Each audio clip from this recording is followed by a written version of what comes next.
અને મહાત્મયની કથામાં જ જ્યારે કહ્યું ને કે ભક્તિ મહારાણી જે વૈષ્ણવના હૃદયમાં બિરાજે તો 7 દિવસ સુધી એ વૈષ્ણવ પર ભગવાનની કૃપા કેવી થાય? પહેલી કૃપા એ થાય કે એ વૈષ્ણવને કથામાં કોઈ પણ દિવસ નિંદર પણ ન આવે કે જોકું પણ ન આવે. બીજું, એ વૈષ્ણવને 7 દિવસ સુધી ભૂખ પણ ના લાગે. અને ત્રીજું, એ વૈષ્ણવને ભગવદ કથામાંથી એકદમ ઊભું થઈ અને અન્ય જગ્યાએ જવાની ઈચ્છા ના થાય. જો ભક્તિ મહારાણી જેના હૃદયમાં હોય તે ખાલી ફરવાને સાંભળવાને આંટો મારવા આવ્યા હોય તો ગોવર્ધન નાથ કી જય. હા, જ્યાં ભક્તિ મહારાણીની કૃપા થઈ, દેવર્ષિ નારદે વંદન કર્યા, પ્રભુ આખી જિંદગી પાપાત્મક કર્મ કર્યું હોય અને અંત સમયે ભગવદ કૃપાથી જે જીવનું કલ્યાણ થયું હોય એવી કઈ કથા કહો. અને સંત કુમારોએ કહ્યું કે હે દેવર્ષિ નારદ, તુંગભદ્રા નદીને કિનારે આત્મદેવ નામનો બ્રાહ્મણ રહે છે. આત્મદેવમ પુરમતસ્મિન સર્વવેદ વિશારદ શ્રુતિસ્મૃતિષુ નિષ્ણાતો દ્વિતીયૈવ ભાસ્કર. મહારાજ, તુંગભદ્રા નદીને કિનારે આત્મદેવ નામનો બ્રાહ્મણ રહે છે. પત્નીનું નામ છે ધંધુલી.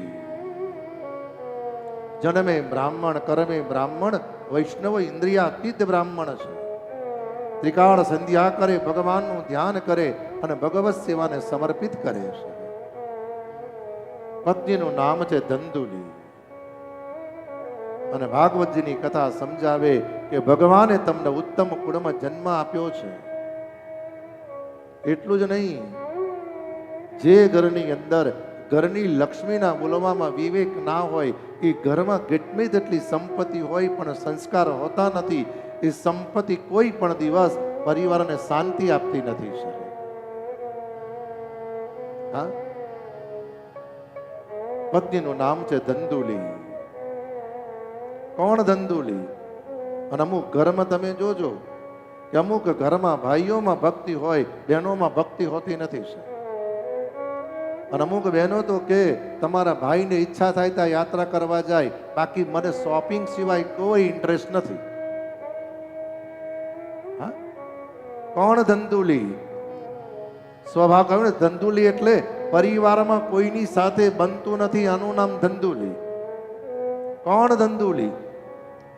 ભગવાને સંપત્તિ આપી છે પણ બોલવાનો વિવેક નથી. આવનાર દરેક વ્યક્તિનું પોતાના શબ્દને સ્વભાવથી અપમાન કરે છે, આનું નામ ધંધુલી છે. આત્મદેવ સુપાત્ર છે મહારાજ. અને અમુક ઘરમાં તમે જુઓ કે ભાઈઓ ઓછું બોલે અને બહેનો વધારે બોલે.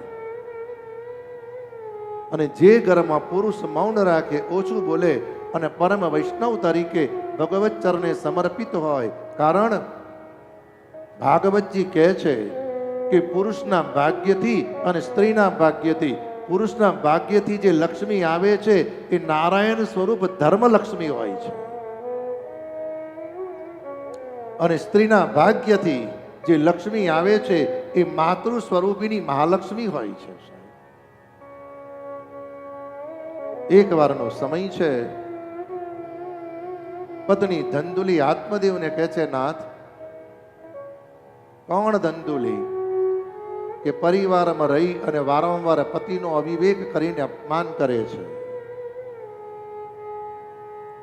અને મનુષ્ય જન્મ મળ્યો છે સાહેબ. જે ઘરમાં પુરુષ ઓછું બોલે, મૌન રહે, તમારી જીવનની પરિસ્થિતિને, ઘરની પરિસ્થિતિને સમજે, તો માતાઓને વિનંતી કે પુરુષનો સમય સારો ન હોય તો અવિવેક ભર્યા શબ્દ બોલવાનું ટાળજો સાહેબ.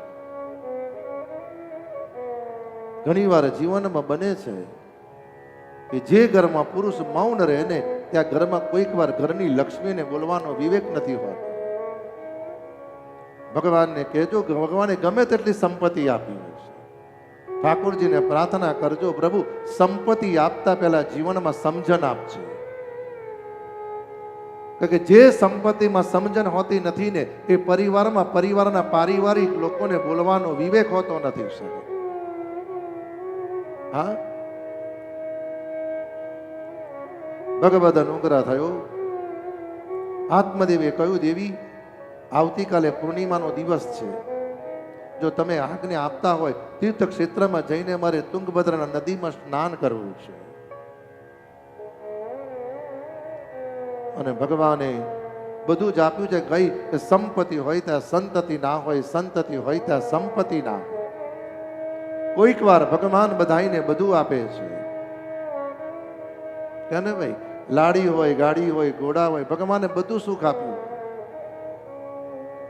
પણ પરિવારની અંદર કોઈક વાર મહેમાન આવે અને મહેમાનની સાથે ભોજન કરવા બેસે ને, એટલે મહેમાન એમ કે અમારી થાળીમાં 5 પકવાન છે તો આપણે કેમ નહીં? ત્યારે વૈષ્ણવ એમ કે ઠાકોરજીએ બધી જ કૃપા કરી છે, કોઈ વસ્તુની તકલીફ નથી. એક જ તકલીફ છે કે ડોક્ટરે મને ટામેટાના સૂપ સિવાય કંઈ પણ પીવાનું ના કહ્યું છે. માટે કહે છે ને ભાઈ, સકલ પદા